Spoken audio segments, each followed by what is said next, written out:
once that I've got him now. So let's try to get him on once he's joined us. It is Starr Radio UK. It is your favorite African and Caribbean radio station in London. Okay. Yes. All right then. Just bear with me whilst I try to get Mr. Olayomi Koiki on for you. Yes, we're going to be having him on with us. So just bear with me now. Okay. Yomi, good morning. A very good morning to you, back in the studio in London, and once again, welcome to Starr Radio UK, your finest African and Caribbean radio station in London, the 23rd of July 2021. Thank God it's Friday, and it's good to be back again to report some of these upcoming events back in Nigeria. Okay, how are you doing? And family? Well, from the window view, it's quite sunny. The family is fine. Once again, it's been a long week. As you can tell, with so many development and so many things happening simultaneously back home in Nigeria.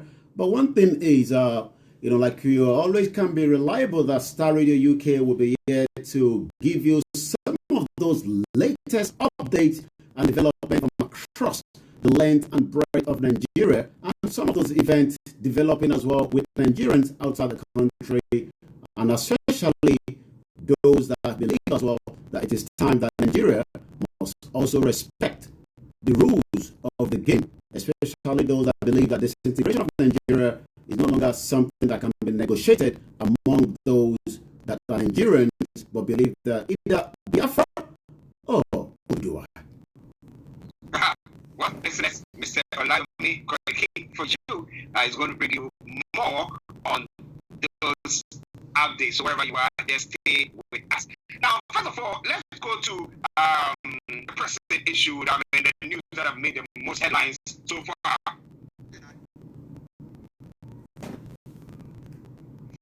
I'll try to touch on that one first, and then we can go on. Now, it says Igboho's aid reveals two factors that will end in victory at Benin Court.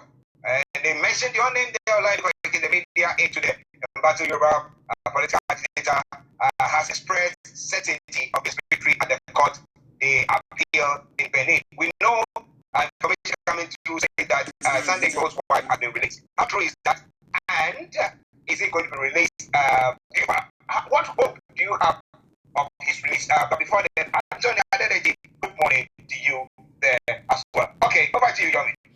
Yes, the week has been a very long one, especially for the fans and the friends and family of the political activists that have been working tirelessly, for the movement, not just for the Yoruba movement. We've got to remember, just like one of our leaders, which I might be playing a bit of that during the course of this program, was saying that the reason why Chief Sunday Igboho decided that the government was not doing enough with the killings of the Yorubas within the southwest.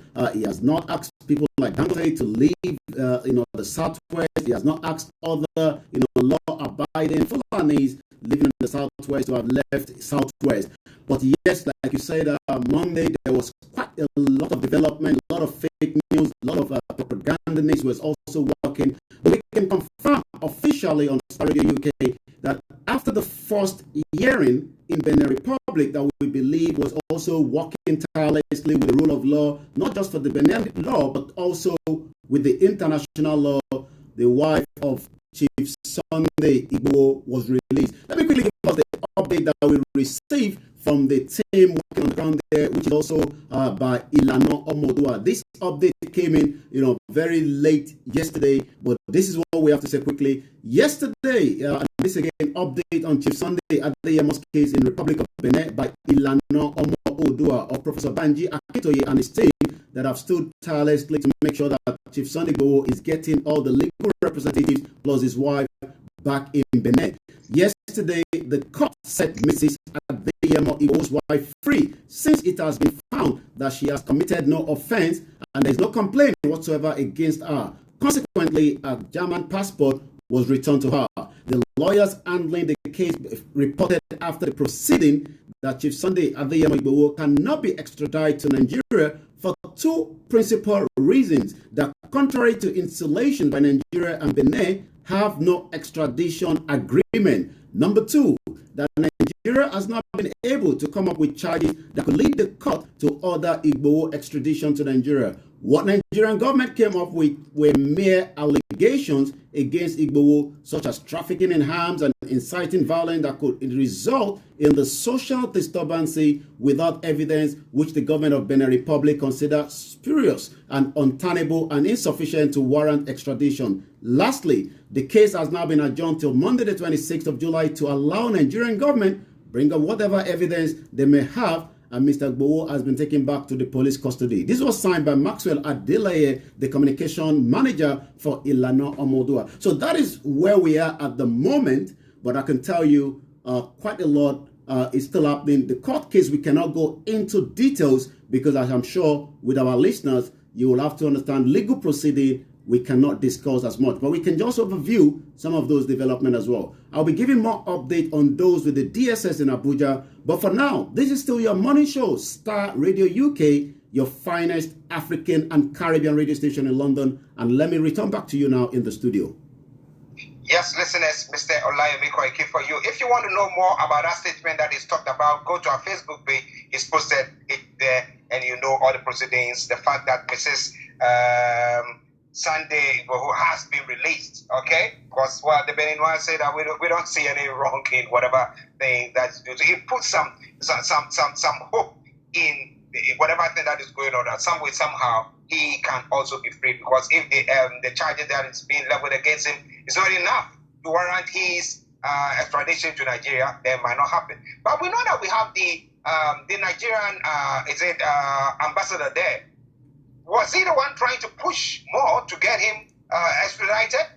Well, it's not just the Nigerian government. Remember, this was a failed, chief of army staff that never did his best, to protect, the military that could have defeated, the first #1 terrorist organization in the world, which is Boko Haram. After 6 years of pressure from, NGOs, the Nigerians, and, probably maybe some international community, the government of the day decided to bring them out and bring in new ones, and fortunately the first one that came died through the crash that took place, and the new one has been representing him as well. But it was quite surprising to so many Nigerians that some of those past security chiefs were posted as ambassador to different part of the country, to different part of other part of the world. And like you can mention, Buratai was posted to Benin Republic. A lot of people have been skeptical about that. Could it be because of the Yoruba self-determination, the Biafra, knowing that Benin is one of the closest to Nigeria? Could it be a strategic position? So when you say, is the Buratai making effort in terms of making sure that they can get the extradition back on behalf of the federal government, it would just not be him. It will definitely be the federal government that will be working, but he, as we know, will be representing Nigeria as the ambassador to Benin Republic. Okay, listen, as a Star Radio UK, more details we'll definitely bring your way when developments come in. But as Olayomi Koiki said, it is a case that is ongoing, therefore we cannot give you all those details. All right? All right then. Now, Prince Simon, good morning to you once again. And Idowu Olorere Amobi, he says, okay, thank you very much there as well. We hope you are doing very, very good. All right then. Now, let's move on to some of the other stories. Over to you, Yomi. Let's listen quickly to what one of the leader of the Afenifere had to say in regard to these ongoing case of the extradition, the reason behind what has been happening. Let's get a bit of that, and then we'll go straight into some of the headlines. It's exactly 11:31 from this side, and I say once again, good morning to those of you that have joined us to Star Radio UK. When you send your money home, remember to use Sendwave, and remember the code SRS for Star, R for Radio. Also, we're live on Twitter and YouTube, follow us on all social media handles as well. Let's get rid of what Pa Ayo Adebanjo had to say yesterday.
And that is the word of, the leader of the Afenifere, giving, some of the background of, why, a lot of Nigerians, just as we continue to say, the insecurity in the country has becoming more worse, since, the government took over in the last 6 years. Let's now look into some of the other updates that we have on Star Radio UK. The National Hospital Abuja has said that medical record presented by the suspended chairman of Kano State Public Complaint and Anti-Corruption Commission, that is fake. You can think of so many corrupt systems happening across the country. Suspended Kano anti-graft boss medical record is fake, says the National Hospital. Let's touch on that story a little bit. According to the National Hospital, says the medical record that was presented by the suspended chairman of the Kano State Public Complaint and Anti-Corruption Commission, Mahuyi Magaji Rimi Gado, is fake. According to the Kano State House of Assembly, had earlier invited Rimi Gado to appear before his ad court committee investigating a petition against him on Wednesday, July the 14th, 2021. But he, however, citing health ground, attaching a medical record, failed to appear before the House, which necessitated them to demand a certified true copy. Let's take us back to some of these kind of situations. A lot of prominent Nigerians, for whatever reason, after allegations of corruption, embezzlement have been labeled of them, they do come up with a kind of bogus healthcare issue. We saw that even at some point, one of them was taken into the courtroom in a stretcher. We saw, Malami, that also, had this allegation of embezzlement of pension and eventually run into Niger, was brought back, was also complaining of healthcare. So it is not the first time that, these kind of situations happen, but it seems this has not gone well and he has been nabbed as well. The Federal High Court on Friday ordered the Department of State Service. This is an update that is just coming. I'm just reading this now. A Federal High Court Abuja on Friday have now ordered the Department of State Service, DSS, to produce the 12 innocent individuals that were taken away from the residence of Chief Sunday Adeyemo, popularly known as Igboho, on the 1st of July 2021 when an assassination attempt was at his house, to produce them to the court on the July the 29th. So this will be a very good news to so many people that have been wondering why it has taken almost 23 days from the time the DSS took them away to Abuja. No legal representative was allowed, no contact within the families of those that was affected. So again, this is a breaking news coming from Abuja. The court have ordered the DSS to produce detained Igboho's aid in the court latest July the 29th. Also, let's just go into it a little bit more. The Federal High Court Abuja today have ordered the Department of State Service to produce the 12 detained associates of the Yoruba Nation activist Sunday Adeyemo, aka Sunday Igboho, before it on July 29. Justice Obiaro Ogutu gave the order after the counsel to the application Petroleum Olajengbese moved the expert motion that was marked FHC Abuja CS 647-2021, dated July 7 and filed on July 8. Remember that, after the raid of his house, legal representative was brought up, by Chief Sunday himself, not just for those that was detained. He also filed in an application with the Federal High Court for compensation to the damage of his building. So today, it's also another good news to those that have been following that story. Igboho to also order the Nigerian Secret Police to come and show cause why the applicant should not be granted bail. The judge also granted the plea of the applicant through the affidavit of the urgency filed on while the matter should be heard expeditiously, irrespective of the imminent court vacation. We do know that there was meant to be a court vacation, but the judge is not giving any room. At least a dozen of Igboho associates were arrested and detained by the DSS on the 1st of July. I will come back again to you in the studio because I'm sure we might want to discuss more, and then if time again, we will be looking at some of the other headlines that we have for our listeners from across the globe. Once again, court have ordered DSS to produce everyone that was detained on the 1st of July by latest in the court, which is just about a couple of days from next week, July the 29th. Star Radio UK, your finest African and Caribbean radio station, where we bring you all the breaking news happening across the globe. But this time around, we are focusing on Nigeria, where there's so much happening on a daily basis. Listeners, it is Star Radio UK, Mr. Olabi Koiki, for you, bringing you updates from Nigeria. Igboho Olere, yes, we love you. He's throwing kisses to us. We say Thompson Ayokunle. I say no going back, Yoruba Nation now. Okay, continue to keep your comments coming through. I will promise you we'll read them as well. Okay, now this latter story that you brought pertaining to the Federal High Court ruling that these detainees should be released or to be brought to court for their hearing. Now, so far, they've not appeared in the court yet. They've not charged them with anything yet, have they? For 23 days, they've not been charged to the court. They've not been given legal representatives to allow them to have a bit of a, I mean, if in any criminal case or any case at all, you must allow the legal representative. And this was the same thing that was done to Mazi Nnamdi Kanu. We'll be discussing on that later as well. He was not allowed, to sign those documents that would have allowed the British Council in Nigeria for legal representatives. He was denied that right. And as you can see, Benin is not as big as Nigeria. A case as at Monday, we've been able to have the untangle of it. But a case in Nigeria has taken 23 days, which is about 3 weeks before a court could order the DSS. But what the DSS have continually said to our legal representative is, order from the above has not given them the reason for allowing the legal representative to meet up with the client inside the underground cells of the DSS. So what laws work in Nigeria? Order from above or constitutional law, the law that governs the country? Is that what works there? Well, listen, let's Star Radio UK. Now, hopefully, we'll be keeping fingers crossed and everything. We'll try to see what happens on Monday and as to whether they'll be granted bail. But we'll come to Nnamdi Kanu as well in a moment. But looking at the first video, the audio that you played, with that gentleman making the statement pertaining to the fact that Sunday Igboho has not said that people who have invested in that part of the community, the South should leave. It's never said anything of the sort. I mean, he's just talked about the Fulani herdsmen who are killing his people, that if they have to leave, if that is what they're going to be doing.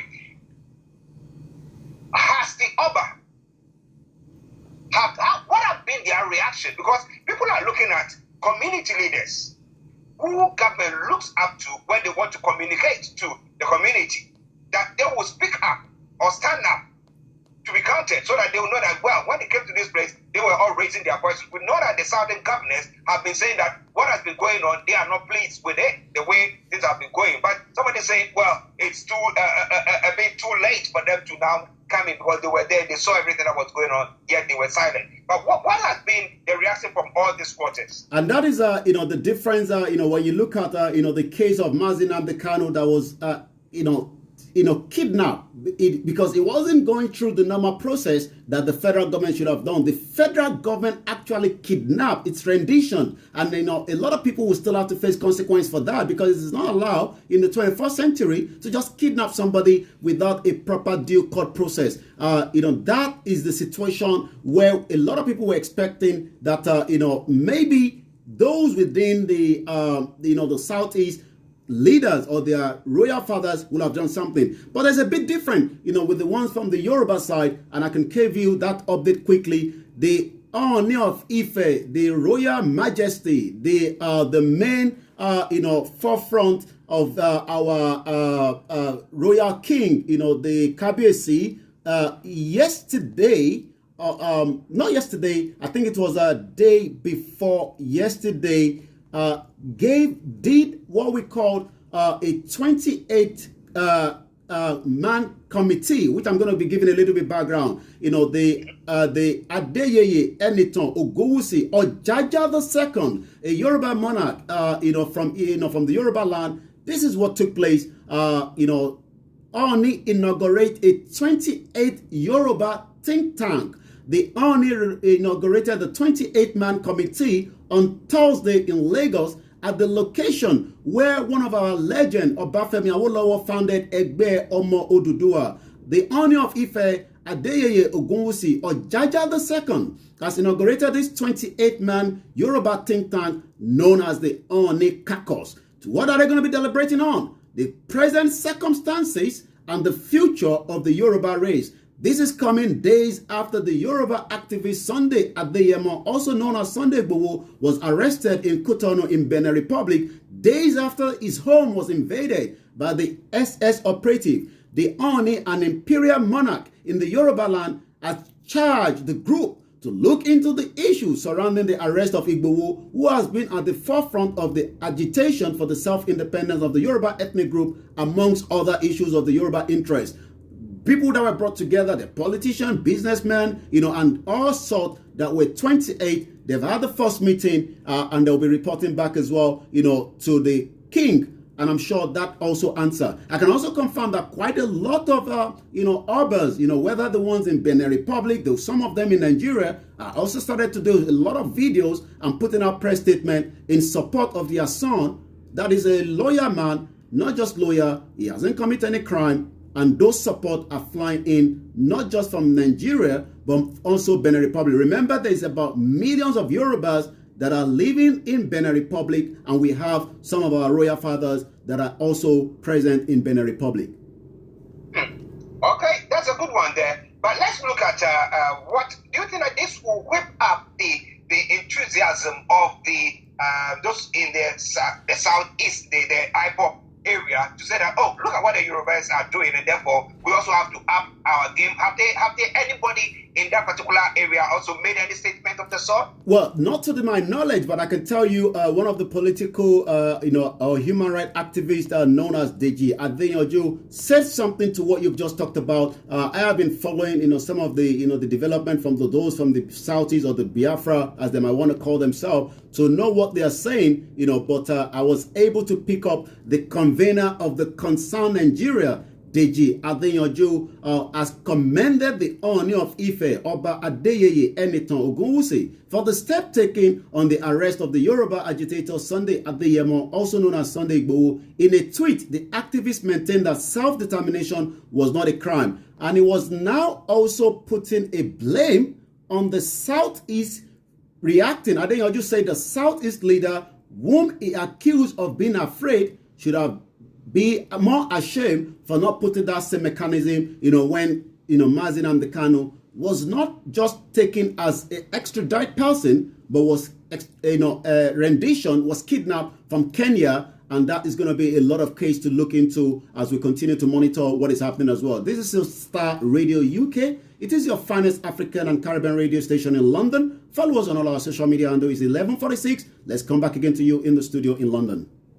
Yes, listeners, Mr. Olaimiko, I keep bringing you updates from Nigeria. Keep your comments coming through. Let me say thank you very much to every one of you who are always on the Facebook, the numerous of you on the various platforms, sharing and joining us as well. We thank you so much for your support in that cause. Okay, now let's go to some other stories making the rounds. There was this story that this morning I came by, that former Bayelsa State Governor Chief Syria K. Dixon has warned that the chains of injustices meted out to oil-producing communities in Nigeria in the recently passed Petroleum Industry Bill, the PIB, may spark up fresh violence in the Niger Delta area. And somebody would say that was exactly what put Nnamdi Kanu to start acting, but it said that his people were not being treated fairly. What has been the reactions from this statement that is made, and from the Senate passing this into law, that they're going to give them only 3% of whatever is being taken out of their area? Remember when we told our listeners some few weeks back regarding some of the press release in Lagos of the southern governors not pleased with the 3%, and they were demanding a 5%, even though the government has not responded back on that. You talked about, the reason why there was a reaction from Mazi Nnamdi Kanu, but let me take you back a little bit, of Ken Saro-Wiwa. Ken Saro-Wiwa was murdered, as we might also remember, and again, the reason why he was fighting for the cause of his people that were being marginalized, is an oil-producing state but the state is not even more valuable for the citizen. But what you just talked about, yes, injustice to the oil community may spark up violence in the Niger Delta, according to the ex-governor Dixon warns. The former Bayelsa State Governor Chief Seriki Dixon has warned that the chains of injustice meted out to the oil-producing community in Nigeria in the recently passed petroleum bill industry may spark up fresh violence in the Niger State region. Some of the reason is Dixon, who is also now a senator representing Bayelsa West District in the National Assembly, described the petroleum industry bill that have been sitting for a very long time and the Electoral Act Amendment Bill 2021 by the Parliament as offensive, insensitive to concerned Nigerians. Okay, we'll see what happens there. When things happen, at times somebody will say, don't blame the people because you are not trying to do what the people are actually crying about. It is Starr Radio UK. Yomi, let's move on to some of the other stories, sir. Yes, let's touch quickly because time is fast spent. It's Friday edition, and again, we say this is the weekend to stay tuned with Starr Radio UK with so many line activities for you and your loved ones as well. Let's go straight. A 41-year-old man, Usman Amawa, has been apprehended by the Adamawa State Police Command for allegedly beating his 36-year-old wife to death, not because of anything, but 1,000 naira, that is less than about £1.50. That is why this 41-year-old man has killed, allegedly beating his 36-year-old wife to death. What a very sad situation there as well. The National Security Advisor, Major General Babagana Mungono, on Friday raised the alarm that some fraudsters are hell-bent on duping unsuspecting Nigerians through fake recruitment. We've seen that there's a lot happening in Nigeria all the time, but this is not the first one that fake recruitment does happen all the time. We saw one some few years back where people were told there would be job at the immigration. People died because the stampede at the stadium was uncontrollable, and there was a loss of life as well. There is a neglect in the maintenance from the side of the government and officials taking care of the mosque. Nobody will allow his house on which so much was spent to rot away like this. That is the Yobe Central Mosque in bad shape. The resident raised alarm, and we hope the state governor there will look into that as quickly as possible. So one day we do not come here and report a mosque being collapsed somewhere in Yobe State. I'll take one more, then go straight into what is trending on Twitter. Then we can bring the the headline back to the studio, and then we can wrap it up. Also, however, from the circumstances surrounding the eventual passage of the new bill and reaction from cross-section of the public, the bill may be suffering from high dose of credibility. Again, this is some of the bills that were signed. The President Buhari do not sign the Electoral Bill 2021. According to what we have here, after torturous journey through the legislative mill with dazzling twists and turns, the Electoral Amendment Bill 2021 was eventually passed last week by two chambers of the National Assembly. The bill is the ultimate outcome of the several efforts at amending the Electoral Act 2010 and is expected to be introduced far-reaching reform in the country electoral system, to wit, providing for credible, free and fair elections whose result will be easily accepted by both winners and losers in only the poll. But traditionally, the core challenges faced by the electoral umpire in the country had ranged from man-made problems such as the faulty voter registration exercise, including fake voters' identity, unreliable voters register, ballot box being snatched during electoral exercise, vote intimidation, ballot box stuffing, breach of vote coalition exercise. These ills and others not mentioned would justify the need for an amendment to existing Electoral Act, with the recent amendment being the fourth with an equal. So you can see that quite a lot of Nigerians are still not pleased with the new update of the Electoral Act as we speak. That takes us straight to what is trending on Twitter this morning. EFCC is trending as number 1. The Igboho is trending as number 2. And I'm sure let's just quickly look at why EFCC is trending this morning. EFCC speaks a language their target audience understand. So I guess there must have been something that they posted in our own vernacular language. This says, this now for the shady leaders where they carry our money go overseas. This now for the Yahoo boys where they spoil our country name overseas. for their lifestyle where you they live, make you know, say, there's an eye watching you. Now stubborn fly, they follow cops, enter grave. Who get air, make it year arm. EFCC is watching you. We get you anywhere, anytime. Sean, financial crimes in all its forms and corruption. So it seems they are giving us their message in our local language. Maybe those politicians that are stealing so much money, or the ones that they know and they've not been captured, EFCC will go after that as well, rather than putting just an information out without acting on it as well. This is Star Radio UK, is the Friday edition, and I'll now come back now to you in the studio.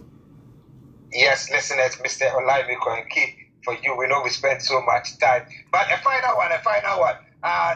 Information has come through that the government, the federal government, have received the jet fighters that are going to use to fight the the first. Well, yes, you're right. The Tucano actually arrived from US as expected, and we hope that it will be used properly to to dismantle the Boko Haram, that is the number one terrorist organization in the world, and those they call the bandit. But let us also remember that just this week, a military aircraft was taken down by the same.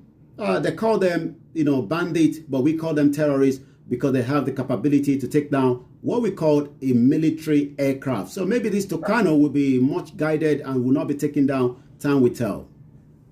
Well, time will tell. Time will tell. Yami, before we go.